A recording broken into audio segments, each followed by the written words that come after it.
이 두 분 서로 아시는. 저희는 앞으로도 유기적으로 계속 협조를 해나가야 될 사이인 것 같습니다. 가족 유튜브를 준비 중이었었거든요. 제가 구독하겠습니다. 감사합니다. 책임론적인 부분에서 사실은 총대매기 싫다 이거죠.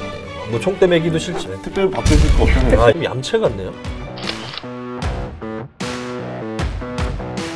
근데 당이 달라요. 이건 절대적인 제 생각이고. 최근에 검거 관련된 기사들이 좀 그동안 유통업자들은 얼마나 해먹은 거냐. 그렇죠. 진짜 마스크 오브제처럼 감자도 오브제해야 된다. 언론사에도 제보가 들어와서 PC방. 그래서 중요한 게 빨대가 아니에요.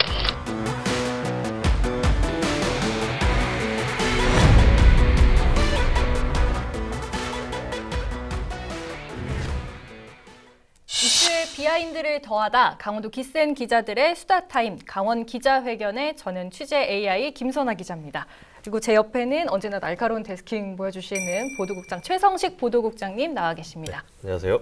네, 그리고 이번 주는 이 두 분을 또 한자리에 모셔봤습니다. 이 강원일보 강원도 대표 법조기자인 이무원 법조기자님 나오셨습니다. 안녕하세요.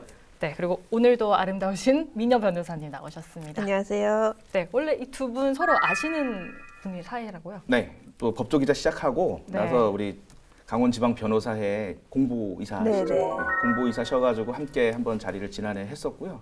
그러고 이제 강의도 많이 하시거든요. 아, 네. 그 뭐 김영란법이나 뭐 우리 국민참여재판이나 뭐 이런 거에 대해서 지금 많이 법조에 대해서 상식을 알려주시는 분이라서 자주 만나고 미리 알고 있었습니다. 여기서 만나게 돼서 엄청 반가웠습니다. 아, 네. 네, 저도 변호사 입장에서 법원 검찰하고 관계도 중요하지만 또 법조 기자들과의 관계를 잘 유지하는 것도 매우 중요하거든요. 그렇죠. 그래서 저희는 앞으로도 유기적으로 계속 협조를 해나가야 될 사이인 것 같습니다.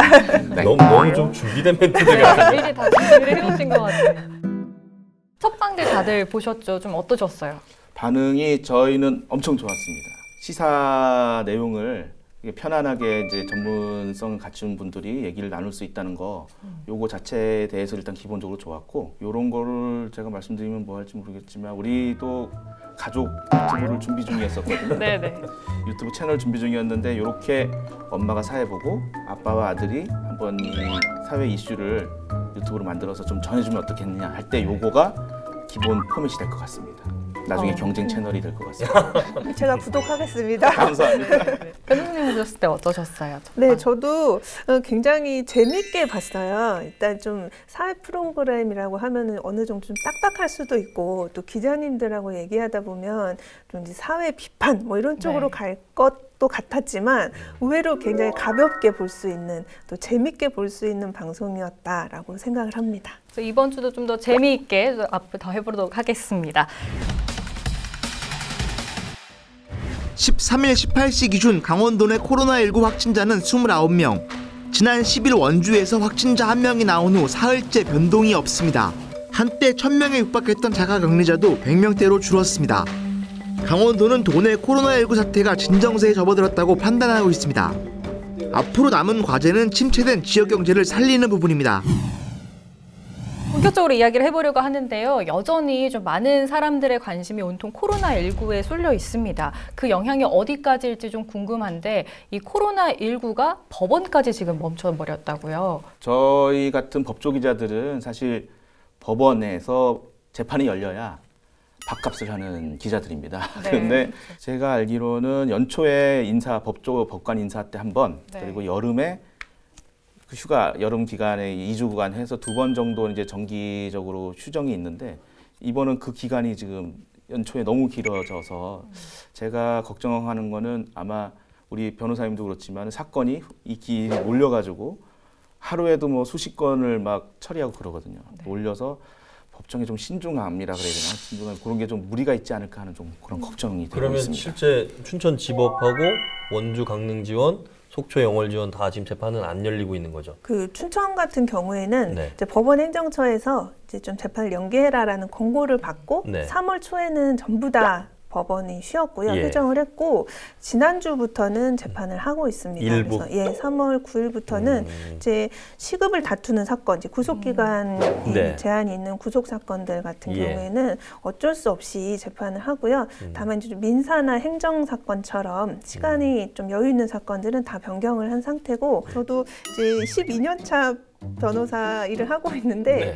정말 법정에 마스크 쓰고 들어가서 판사님들도 네, 판사님도 다 쓰고 마스크 쓰고? 다 써요. 마스크를 쓰지 않으면 법정에 출입을 할 수가 없습니다. 혹시 그래서 뭐 이렇게 방청을 제한하거나 이런 건 없고요? 예, 없습니다. 근데 다 마스크를 쓰고 계시고 다 KF94 마스크 쓰고 계시다 보니까 얘기할 때 우물우물해서 잘 안 들려요. 이렇게 귀를 쫑긋 이렇게 세우고 들어야 되고, 또 최후 변론 같은 경우는 길게 할 수도 있는데 숨이 막혀서 이렇게 이 마스크 숨 차가지고 네, 정말 마스크를 쓰고 재판을 하는 진 풍경을 경험을 했습니다.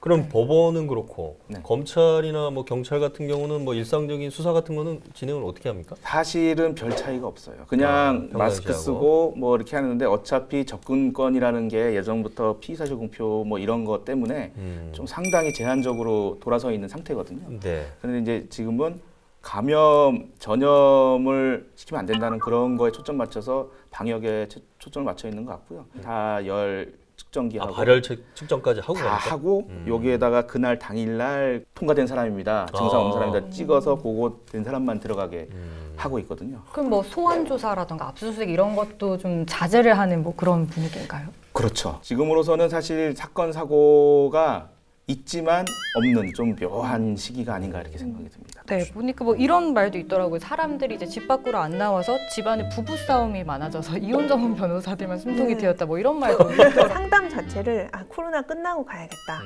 네, 그리고 또 법원에서도 판결 선고를 해야 이제 판결문을 들고 이거 해결해 달라고 이제 그렇죠. 찾아오시는데 판결 선고 자체가 없으니까 변호사 사무실도 운영하기가 쉽지 않고. 여파가 거기까지 네, 있군요. 또 저희도 자영업자다 보니까 네. 임대료 그리고 인건비, 우리 저희 피부로 직원도 느끼고 네네 계시네요. 월급 줘야 되고 네. 또 4월달 되면은 이제 부가가치세 또 내야 되고 또 5월 되면 종합소득세 내야 되고, 그래서 저도 이거 참 한 달을 어떻게 버텨야 할지 걱정이 큽니다. 네. 근데 또 그 뭐 코로나19 때문에 뭐 여행이 취소된다거나 뭐 이런 걸로 계약으로 인한 뭐 분쟁은 좀 늘거나 이러진 않나요?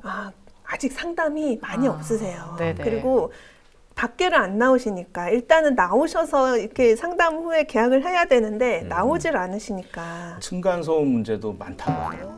집 밖으로 안 밖을 나가요. 애들이 장난 아니게 뛴다는 거죠. 왜 안 나가서 집에서만 네. 노니까. 근데 제가 아는 지인 같은 경우에는 애가 고3인데 애도 못 나가서 집에서 공부를 해야 되는 상황인데 학교도 못 나가는 상황이니까 애들이 또 위에는 어린애들이 많은 거예요. 밤 12시가 되도록 쿵쾅쿵쾅 거리니까 못 참겠는데 이걸 어떻게 호소를 해야 될지 모르겠다는 거죠. 그러니까 지금 사회 전반적으로 코로나19가 아주 큰 사회 문제를 일으키지 않나 이렇게 생각이 듭니다. 최근에 검거 관련된 기사들이 좀 많이 줄어들었어요. 아무래도 좀 경찰 기자들이 사건 취재하는데 어려운 것 같은데 좀 왜 그런지 좀 설명을 해주실까요? 일단 기본적인 거는 뭐 저희도 많이 들어봤지만 시청자들께서도 많이 들어보셨지만 피의 사실 공표 문제가 지난해부터 이제 본격적으로 제기가 됐죠. 사실은 네. 검찰과 경찰 간의 수사권 조정 다툼 이후에 이제 시작이 된 것 같은데. 혹시 그 변호사님 우리 피의사실 공표 관련된 법조문 좀 네, 피의사실 공표죄는 이제 우리 형법에서 규정을 하고 있는데요. 경찰, 검찰 또는 이제 범죄 수사를 담당하는 그런 직무를 행하는 자가 수사 과정에서 알게 된 피의 사실을 기소 전에 공표하는 것을 처벌하는 법령입니다.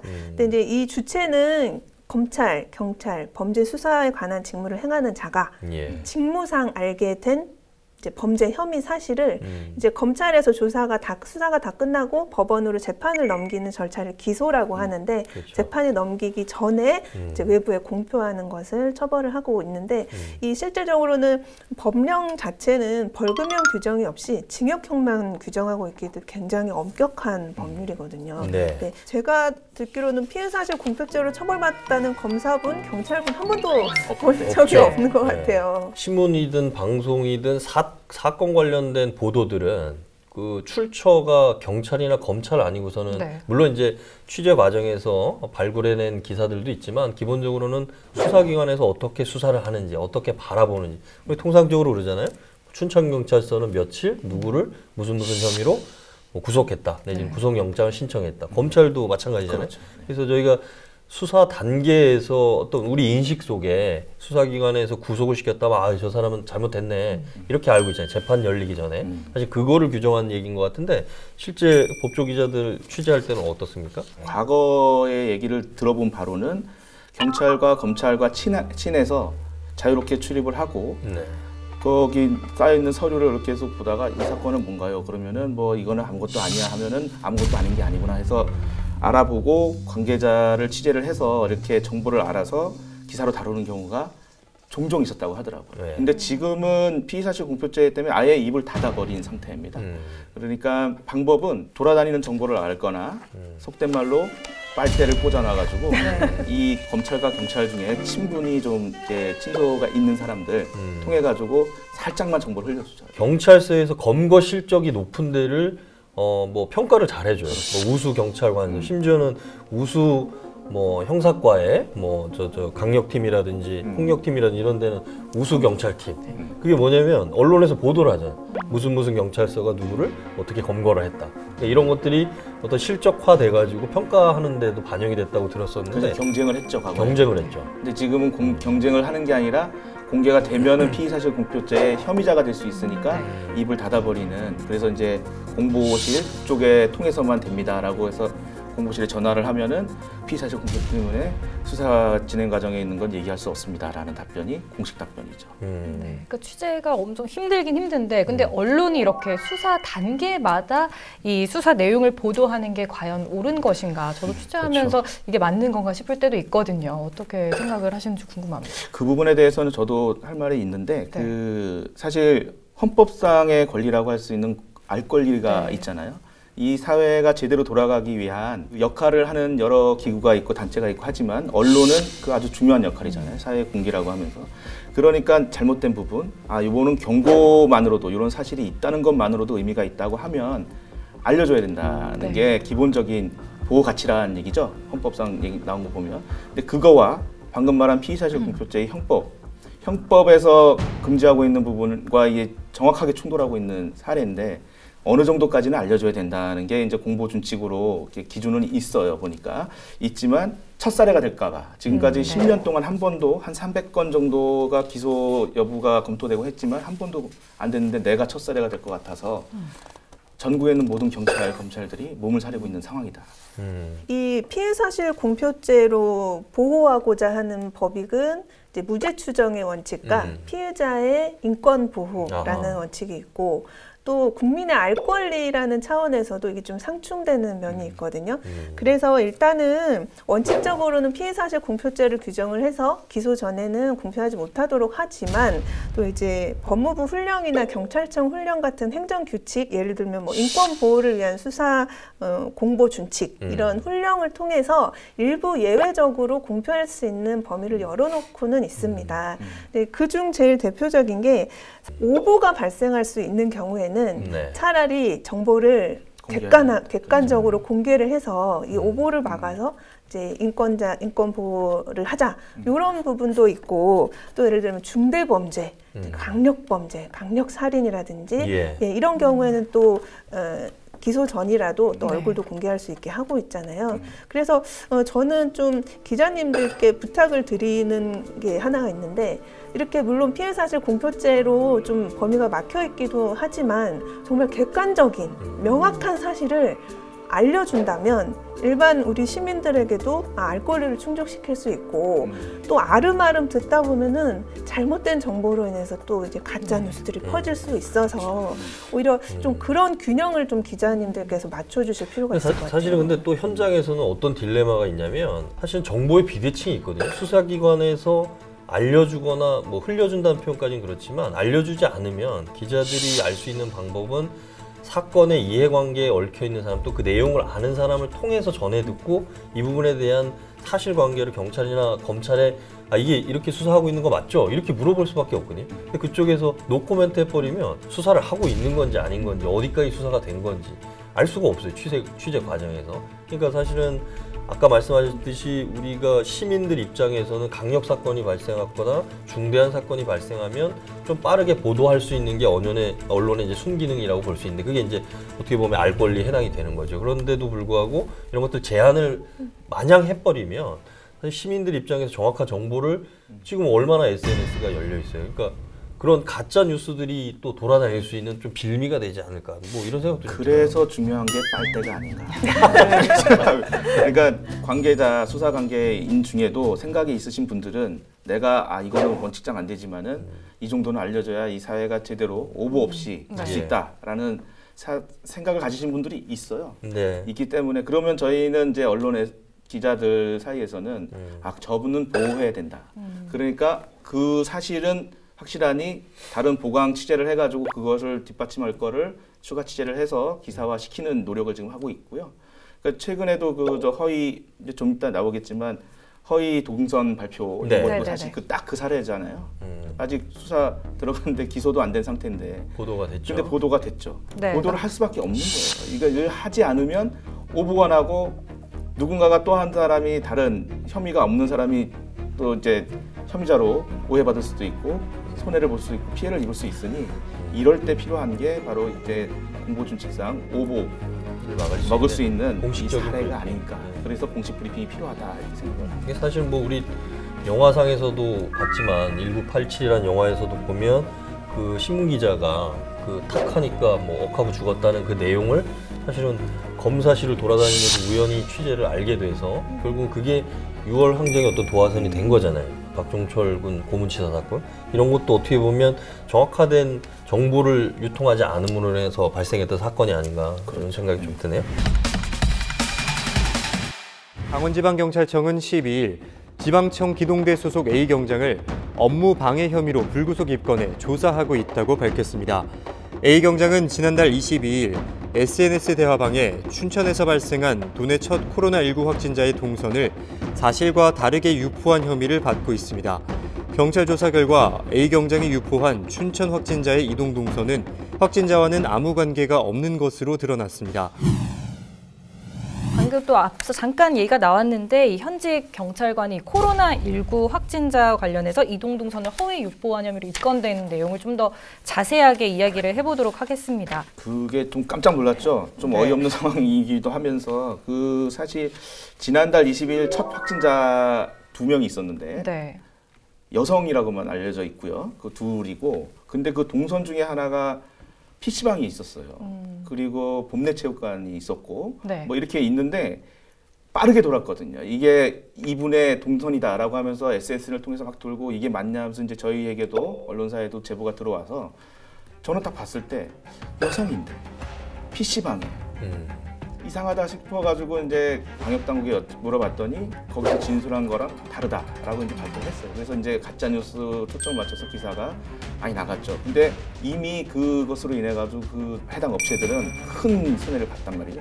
그러니까 이제 보건소에서 다음 날 2월 23일 날 수사 의뢰를 했고요. 알고 봤더니 휴가 복귀자들을 너희들 어디 지금 코로나19 때문에 그러니 너희들 동선 좀 내놔봐 했더니만 그 중에 한 동선에 이 동선이 이제 흘러나왔던 거죠. 그러니까 좀 황당하죠. 이 동선이 다른 데도 아니고 경찰이 착오를 이제 그 당사자는 이제 착오였고 고의가 아니었고 이렇게 주장을 하니까 하지만 아주 좀 해서는 안 될 실수를 한 게 아닌가 하는 생각이 좀 듭니다. 물론 근데 이제 이것도 아직은 수사 단계이기 때문에 나중에 진실 여부는 다시 법원에서 확인이 돼야 될 것 같아요. 제가 여기서 중요한 쟁점이라고 볼 수 있는 것은 과연 이 해당 경찰의 행위가 누구의 업무를 방해를 한 것이냐. 그게 좀 쟁점이 될 것 같고요. PC방 같은 경우에는 상당한 업무를 방해를 당했죠. 그리고 또 이제 보건소나 시청 측면에 있어서도 계속 이제 확인하는 전화가 오고 아니다 하다 보면 정말 해야 될 업무를 못하기 때문에 두 번째로는 이제 고의가 있느냐 아니면 단순히 실수에 불과하냐. 이제 업무방해죄는 고의 범을 처벌하는 범죄이기 때문에 이제 실수로 뭐 지인들에게 이런 데 가지 말고 조심해라라는 취지로 이제 실수로 이렇게 좀 유포가 된 경우라면은 이 업무방해죄가 될지 안 될지 여부가 좀 쟁점이 될 수 있을 것 같아요. 이어지는 취재의 뒷이야기, 이번에는 발빠른 취재 요정인 장진철 기자와 함께 코로나19로 일어난 이 도내 주요 이슈들에 대해서 더 이야기를 나눠보도록 하겠습니다. 최근에 좀 가장 이슈가 됐던 게 최문순 강원도지사와 감자, 이 두 가지 키워드가 좀 떠올랐는데요. 어떤 내용인지 좀 먼저 설명을 해주실까요? 예, 일단 최문순 도지사는 감자죠. 본인이 감자라고 얘기하고 다니고 예, 감자예요. 생긴 것도 또 감자처럼 생겼다 그래서 이 감자와 최문순 지사는 되게 잘 맞는 컨셉입니다. 이런 그 최문순 지사가 갑자기 감자를 팔겠다며. 재고 감자 마늘 돈이 다 팔릴 때까지 홍보를 이어갈 방침입니다. 강원도 내에 지금 파는 감자들은 작년에 생산된 감자들을 이 저장해 놨던 거를 파는 겁니다. 이 남은 분량이 한 11,000톤 정도가 되고 있는데 지금 원래는 한 2월 정도면 다 팔리는 상황이었는데 코로나19가 오면서 이렇게 소비가 안 되고 하다 보니까 아직 이만큼이 남아 있는 거고 4월 달까지 소진을 해야지만 농사를 질 수 있어서 도지사가 정말 빠르게 이걸 다 팔아야겠다라고 생각이 돼서 파는 것 같은데, 이게 누구 아이디어로 이렇게 좀 팔게 된 건가요? 제가 알기로는 지사가 이것까지 아이디어를 내진 않았겠죠. 되게 바쁘신 또 분이시고 뭐 18개씩을 돌아다니셔야 되고 또 코로나 있고 뭐 여러 가지 있잖아요. 제가 봤을 때는 그 막내 여비서, 지사실의 막내 비서가 이 아이디어를 낸 것 같은데요. 되게 젊은 친구가 이런 걸 잘해서 최문순 지사가 요거 말고도 그 전에 막 나와서 이런 춤도 막 추고 이렇게 하는 것들이 있었어요. 그래서 처음에 지사도 되게 좀 꺼려했대요. 춤추고 뭐 내가 이것까지 해야 되나 막 이런 게 있었는데 반응이 워낙 좋으니까 유튜브에서 막 조회수가 막 10만 회 이렇게 올라와요. 그냥 춤추는데 지사가. 그런 걸 보다 보니까 강원도 홍보에는 이게 맞겠다 해서 이제 그걸 계속 꾸준히 하고 있는 것 같습니다. 네, 10kg에 5,000원에 파는 거죠. 그래서 지난 15일 한 오전 10시부터 이제 팔았는데 이게 1분 30초 만에 8,000 상자가 모두 완판이 됐다고 합니다. 그래서 이거를 티켓팅이라는 말과 합쳐가지고 포켓팅 수준이다. 감자 오브제를 해야 한다. 뭐 이 정도로 말이 나왔다고 하더라고요. 저도 주말에도 감자 저도 직접 사고 싶어서 정말 딱 9시 59분에 핸드폰 알람 맞춰놓고 기다리고 있다가 계속 접속을 했는데 안 들어가지더라고요. 그러다가 한 2분 지나니까 이제 전체 품절됐고 내일 다시 한다. 그래서 다시 또 내일 알람 맞춰놓고 저는 이제 시민 입장에서 진짜 마스크 오브제처럼 감자도 오브제 해야 된다. 이렇게 강하게 생각하고 있습니다. 저 진짜 감자 다시 사고 싶습니다. 강원도 감자가 맛있는 것 같아요. 그렇죠. 강원도가 지금은 이제 또 감자 전문가 아니세요? 예. 처갓집에서 감자를 재배하시고 처가에서 직접 감자 농사를 짓고 있는데 긍정적인 부분하고 이제 부정적인 부분이 다 있는 것 같아요. 일단 어떤 광역 도지사가 직접 지역의 농산물을 직접 나서서 판매를 함으로써 사람들의 관심을 불러일으킨다 이런 긍정적인 면이 있고 뭐 물론 이제 한편에서는 개인의 좀 인기 영합주의 아니냐 뭐 이런 이제 비판도 조금 있는 것 같은데 일단은 저는 좀 긍정적으로 보는데 강원도지사하고 이재명 경기도지사 여기는 아마 친환경 농산물을 또 SNS로 판매를 해서 상당히 지금 두 도지사가 인기를 좀 끌고 있는 그런 상황인 것 같습니다. 네, 그래서 지금 뭐 중앙 매체에서 너도나도 지금 이 내용을 다뤄가지고 전국적으로 이 기사에 대해서 댓글도 많이 달리고 했어요. 그래서 이 댓글들을 좀 찾아봤는데 최문순 도지사의 뭐 여러 가지 긍정적인 면을 얘기하는 것도 있었지만 좀 한편으로는 부정적인 댓글들도 있었어요. 뭐 표몰이 수단도 가지가지다. 뭐 이런 쇼에 환호하는 전행아들. 뭐 이런 댓글까지 나오더라고요. 그러니까 사람들의 반응이 좀 다양하게 갈리는 것 같습니다. 근데 뭐 기본적으로는 아까 뭐 변호사님 얘기하셨지만 서버가 다운될 정도로 폭주를 했다는 거는 물론 최문순 지사 개인의 그 SNS 영향력이 큰 것도 있지만 사람들이 거기에 공감을 하고 적극적으로 반응을 했다는 걸로도 볼 수 있거든요. 물론 이제 댓글 중에는 부정적인 댓글들이 좀 있는 것 같은데 전체적으로 봤을 때는 그만큼 우리 지역의 농산물에 대해서 관심을 갖고 또 농민들의 어려움을 같이 좀 십시일반 나도 좀 동참해서 해줘야 되겠다. 뭐 이런 것들이 작용한 거 아닐까 이렇게 좀 보이네요. 뭐 또 이런 얘기도 좀 있습니다. 뒷 얘기를 좀 해보자면 뭐 지금 그 아프리카 돼지열병 막 하고 있는데 그럼 돼지도 좀 팔아주지.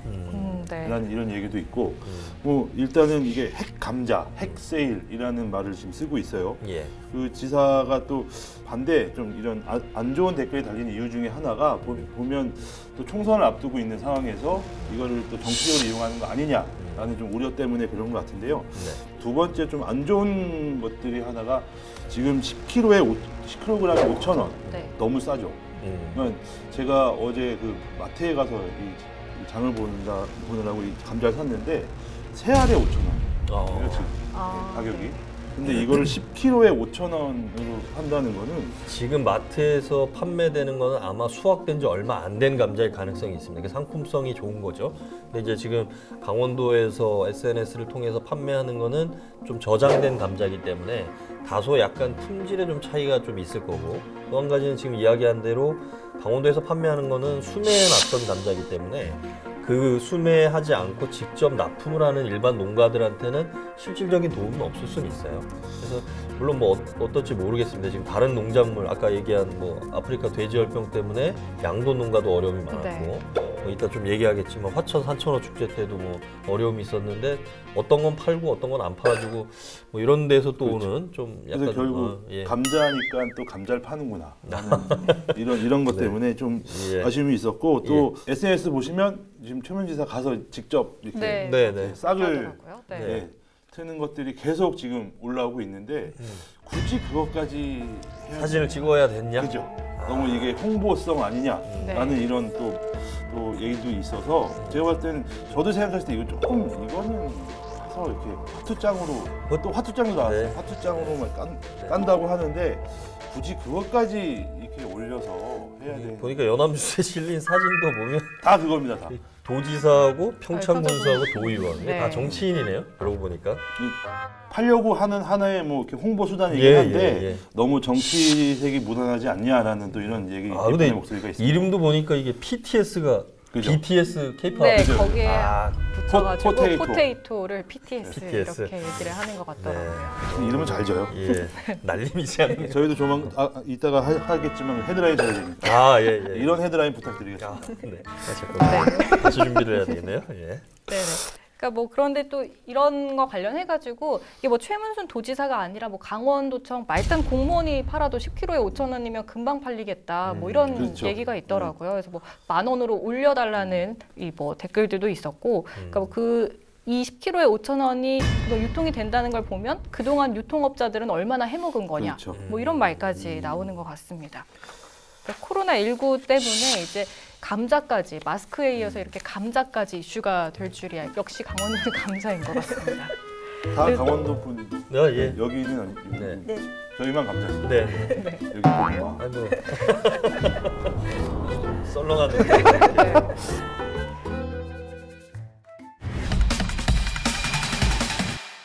이어서 더 이야기를 나눠보도록 하겠습니다. 그러니까 코로나19로 농가 피해도 크지만 관광업계도 큰 타격을 받고 있습니다. 특히 축제가 그런데요. 좀 예전 화천 산천어 축제 이야기를 좀 해볼까요? 화천 산천어 축제 논란이 좀 여러 개가 있었죠.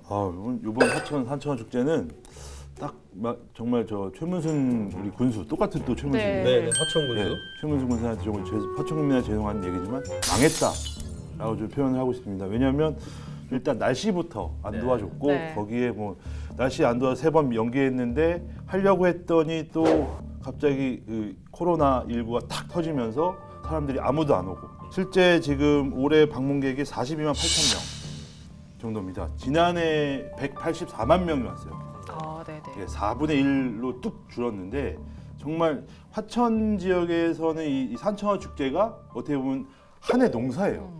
다 이걸 먹고 산다 해도 과언이 아닌데 지금 사람이 4분의 1로 급감하면서 이 축제도 좀 그렇지만 명성도 좀 떨어졌지만 문제는 이제 그 주변에 준비했던 것들 산천어도 준비했었고 농산물도 준비를 했었는데 이런 것들을 지금 어떻게 소진을 해야 되냐 이런 또 문제가 남아 있습니다. 지금 대부분 소진을 또 하고 있는데 네. 좀 이게 어떻게 좀 진행되는지 좀 짚어봐야 될 것 같습니다. 기후 변화하고 또 연관 짓지 않을 수가 없는데, 네. 그러니까 강원도 내 화천 산천어 축제뿐만 아니라 뭐 홍천강 꽁꽁 축제, 그다음 대관령 뭐 여러 가지 얼음 축제들 마찬가지인데 어제 오늘 갑자기 날이 따뜻해진 건 아니거든요. 물론 이제 이례적으로 높았던 때도 있습니다. 2017년인가 18년인가 그때는 또 추웠긴 했는데 그렇지 않고서는 대체적으로 겨울 기온이 올라가면서 얼음이 얼지 않는 네. 이 문제 결국은 화천 산천어 축제를 떠받들고 있는 가장 중요한 매력 포인트거든요. 그 거대한 얼음판. 그러니까 결국 그거는 인위적으로 만들 수 있는 게 아니라 차가운 기온이 뒷받침돼야 되는 건데 이게 사라졌을 때 과연 화천 산천어 축제가 이걸 어떻게 사람들을 끌어모을 수 있는 또 다른 매력 포인트를 찾느냐 이게 이제 중요한 거고 반대로 얘기해 보면 그동안에 화천군이 조금 안이하게 대처하지 않았나. 그러니까 이렇게 따뜻한 겨울이 왔을 때 또 다른 플랜 B나 플랜 C가 좀 있었어야 되는데 화천은 단 한 번도 얼음을 못 얼린 적이 없었잖아요. 네. 쭉 얼음을 얼리다가 이번에는 얼었어요. 네. 그래서 얼었는데 비가 폭우 같은 비가 쏟아지면서 얼음이 다 떠내려간 거죠. 예. 이런 경우는 자기네도 어떻게 할 수 없다. 그러니까 생각지도 못했던 그러니까 눈이 와야 되는데 비가 오면서 지금 얼음이 다 떠내려갔고 그래서 그때 정말 많은 사람들이 고민을 했어요. 뭐 이거를 취소를 하니 연기를 하니 이러다가 야 이거 우리 1년 농사인데 취소하면은 준비했던 사람들은 어떻게 돼? 하자 이래서 했는데 뭐 그래서 여지껏 이렇게 된 것 같습니다. 지금까지 왔는데 지난해 지금 184만 명이 오면서 정말 많이 와서 이번에 또 역대로 가장 많이 준비를 했습니다. 180톤. 그러니까 산천어를 산천어만 180톤. 살아있는 산천어를. 예, 이거를 산천어는 180톤이면 얼마나 되는 거예요? 그러니까 이거 마리수를 셀 수가 없어요. 뭐 이만한 거, 요만한 거 뭐 다 섞여 있기 때문에. 그러니까 상식적으로 생각했을 때 산천어가 뭐 1kg짜리는 없을 테니까 1kg짜리만 해도 180만 톤이면 180마리라는 거잖아요. 180만 마리. 180만 마리. 예. 산수가 좀 약한데. 네. 네, 180톤을 준비를 했는데 누가 와야 잡잖아요. 그렇죠. 아무도 뭐 안 와서 결국은 와서 잡긴 잡았는데 뭐 많이 남았었어요. 그래서 화천군이 어쩔 수 울며 겨자 먹기 식으로 배낚시를 했습니다. 네네. 예, 한 1, 2주 정도 배낚시를 하면서 좀 그나마 그래서 많이 소진을 시켜서 현재는 대부분이 소진이 됐고 지금 문제는 이제 물속에 남아있는 산천어입니다. 그렇죠. 물속에 산천어 풀어놓은 것들이 아직 남아있는데 거기 제가 한번 가봤더니 낚시를 해요. 사람들이 몰래 와서. 네. 근데 안전상 위험하니까. 지금은 이제 낚시터도 다 운영 중단했죠? 네, 중단되고 이제 거기 안전요원만 있는데 몰래 와서 낚시꾼들이 또 낚시를 합니다. 그러면 저 이제 축제장 안에서 하시는 분들은 안전요원이 절도 아닌가요? 그러니까 안전요원이 하지 마시라고. 근데 저쪽 끝에 다리에서 긴 이 대낚시를 근데 그건 또 안 잡더라고. 안전요원이 제지를 못하는 사각지대에서 거기는 또 못 잡아요. 그래서 저건 뭘까? 좀 얌체 같네요. 제가 봤을 때 화천군은 잡아가는 게 좀 도움이 되지 않을까. 사람들이 오니까 도움이 되지 않을까 생각하지만 안전 때문에 이제 이 낚시를 못하게 하고 있고 그 농산물도 지금 원래 축제 때 파는 농산물들이 있잖아요. 그것도 준비를 농가에서 다 해놨는데 이것도 지금 많이 못 팔아서 이 보면은 지난해 한 12억 정도를 팔아서 올해도 똑같이 한 12억 정도를 준비해놨습니다. 뭐 무말랭이 뭐 이런 지역 농산물을 해놨는데 지금 현재 한 5억 원 정도밖에 소진을 못했습니다. 이것도 뭐 공공기관 이런 데서 팔아주기 운동을 하면서 최문순 지사가 같은 그러니까 이걸 해줘야 되는데 군수하고 같이. 근데 당이 달라요. 당이 다릅니다. 색깔이 달라서 이름은 똑같은데 평창 군수는 같은 당인가요? 네, 청각. 평창 군수는 똑같은 그래서 당이에요. 옆에서 공교롭게. 또 홍천 내면도 봤잖아요. 지나가 그것도 같은 당이라서. 근데 여긴 당이 달라요. 본인 생각이잖아요. 이건 제 생각이에요. 이건 절대적인 제 생각이고 당이 달라서 그런 거 있지만 강원도에서 이 부분은 적극적으로 화천군 농산물도 같이 파는 걸로 검토를 하시면 좋을 것 같습니다. 좋겠습니다. 네, 지금 화천 산천어 축제 얘기해봤는데 이렇게 겨울은 또 지나가는데 이젠 또 봄이잖아요. 꽃도 피고 있는데 그런데 지금 코로나19 때문에 봄 축제도 좀 취소가 되고 있어요. 좀 강릉을 대표하는 벚꽃 축제도 취소가 됐다고 하죠. 또 우리 강릉분. 네. 강릉 최씨. 네. 예. 강릉뿐만 아니라 지금 사실은 그 강릉 벚꽃 축제가 일단 그 3월 말 예정돼 있다가 뭐 강원도 내에서는 벚꽃이 아마 영동 지역부터 시작해서 아마 춘천 쪽으로 이제 올라오는데 벚꽃 축제를 일단 전면 취소를 했고요. 영월 단종 문화제도 4월 26일부터 예정이 됐었는데 일단 잠정적으로 연기했다 그러죠. 네. 예, 그리고 정선의 동강 할미꽃 축제 뭐 여기도 전면 취소가 됐습니다. 봄꽃 축제들이 또 취소가 되면서 지역 경제에도 상당히 좀 타격이 우려되는 상황입니다. 만약에 이렇게 각 지자체에서 계획했던 축제가 취소가 돼도 그냥 갈 사람들은 가서 즐기고 올 수 있는 건가요? 아니면 아예 뭐 막는 그런 그렇죠. 건가요? 일단은 이제 행사 자체가 없으면 그분들이 가도 즐길 거리들이 이제 마땅치는 않겠죠. 물론 풍광을 즐기거나 가서 뭐 산책을 하시거나 뭐 이런 건 상관이 없겠지만 뭐 거기 먹거리 장터라든지 뭐 상가 부스라든지 또 체험 프로그램 이런 것들은 운영을 하지 않기 때문에 결국은 가봐야 뭐 즐길 거리가 없으니까 안 가게 되는 뭐 이런 상황인 것 같아요. 근데 또 주말에 또 언론 기사를 보니까 네. 일부 또 시민들은 그동안 거의 한 달 동안 집에 갇혀 맞아요. 최다가 격리 기간이었잖아요. 그래서 또 일부 시민들은 또 마스크로 다 무장하시고 또 바닷가도 가시고 또 어디 뭐 산책도 가시고 또 가고 싶어 하거든요. 그래서 이렇게 뭐 축제를 아예 막는 것보다는 그래도 조금 즐길 거리를 좀 열어주셨으면 좋겠는 마음이 있어요. 제가 아까 하고 싶은 말이 그거였는데 네. 두 분 우리 미녀 두 분께서는 봄이 와서 이제 꽃을 딱 폈는데 안 가실 건가요? 어떻게? 저는 원래 제가 매년 진해에 군항제를 갔었어요. 진해 벚꽃이 또 유명하잖아요. 군항제를 갔는데 근데 거기 그 남쪽 남해 쪽 뭐 산수유 피고 이런 걸 얘기를 들어보니까 아무래도 어르신들이 좀 많이 사는 동네잖아요. 그러니까 타지인들이 오는 걸 좀 꺼리는 그런 분위기도 있다고 하더라고요. 그 지역 그러니까 자체에서? 현수막을 걸고 꽃을 보러 오는 건 고맙지만 그래도 최대한 방문을 자제해달라 약간 이런 분위기인 것 같아요. 밑에 지방 같은 경우는. 변호사님은? 저는 마스크 쓰고 가고 싶습니다. 너무 답답해요, 정말. 네. 저도 갈 겁니다. 왜냐면 저도 애들이 너무 답답해하기 때문에 또 한번 가서 콧바람 쐬고 와야 되는데 근데 갔는데 축제가 없다? 근데 축제가 없다고 사람이 오지는 않잖아요. 다 오거든요. 와서 그러면 이거에 대한 방역이라든지 그러니까 축제를 취소하는 것보다는 오히려 좀 방역이나 이런 것들 동선을 좀 어떻게 좀 넓혀서 사람들이 사회적 거리 2m를 유지하게끔만 해줘도 그러니까 방역 당국 입장에서는 본인들이 행사를 열어서 외부인들이 왔다가 뭔가 이제 뭐 감염이 확산이 됐다든지 뭐 이런 책임론적인 부분에서 사실은 총대 매기 싫다 이거죠. 뭐 총대 매기도 싫지만 사실은 그런 면에서 지금 아직 완전히 코로나19가 안전해진 건 아니거든요. 사실은 뭐 지금 우리나라뿐만 아니라 세계 해외 특히 유럽하고 미국에서 지금 막 확산이 되고 있잖아요. 그러니까 소규모 집단 감염들이 나타나고 있기 때문에 이런 상황에서는 일단은 당분간은 뭐 지금 거의 뭐 전쟁에 준하는 상황 아닙니까? 그러다 보니까 행사는 일단 올 봄까지는 일단 정도는 취소를 하고 그 이후에 뭔가 좀 백신도 나와서 이제 좀 안전해졌다 그러기 전까지는 아마 지자체 차원에서 이 행사를 계속 강행하기에는 좀 무리가 있을 겁니다. 네, 코로나19가 하루빨리 좀 종식이 돼서 마음 편히 축제를 즐길 수 있는 날이 오면 좋겠습니다. 이번 시간에도 저희가 헤드라인 뽑아보도록 하겠습니다. 이번 주는 코로나19로 힘든 강원도민들을 위한 헤드라인을 좀 뽑아보려고 하는데요. 변호사님, 이번 주 기준 또 설명해 주시죠. 이번 주 기준은 얼마나 저의 마음을 따뜻하게 해주는가로 따뜻함. 보겠습니다. 까매지셨네요. 코리아 이런 거. 네, 그러면 보도국장이 먼저. 저는 맨 나중에 하겠습니다. 일단 여러분들 듣고 네. 갑자기 제가 바꿔야 되기 때문에 코멘트를. 코리아 그거 하셔도 됩니다. 하셔도 돼요. 네네네. 특별히 바꾸실 거 없잖아요. 아, 예. 그러면 취재요정 강진수 아, 예. 기자님.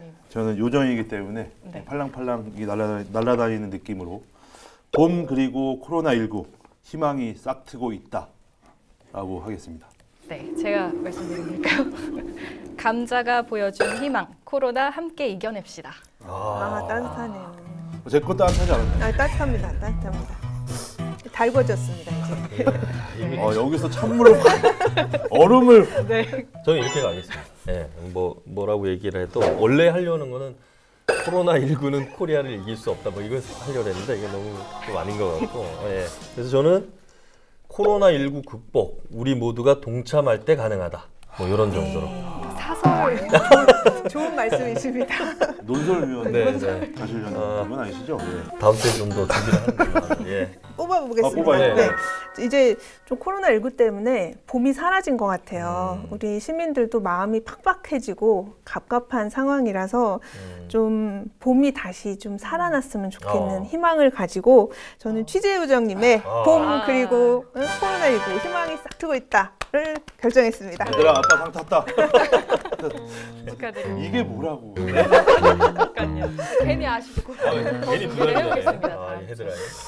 속 시원하게 할 말은 하자. 강원도 열혈 기자들이여. 눈치 보지 말고 강원 기자회견으로 모이세요. 모이세요.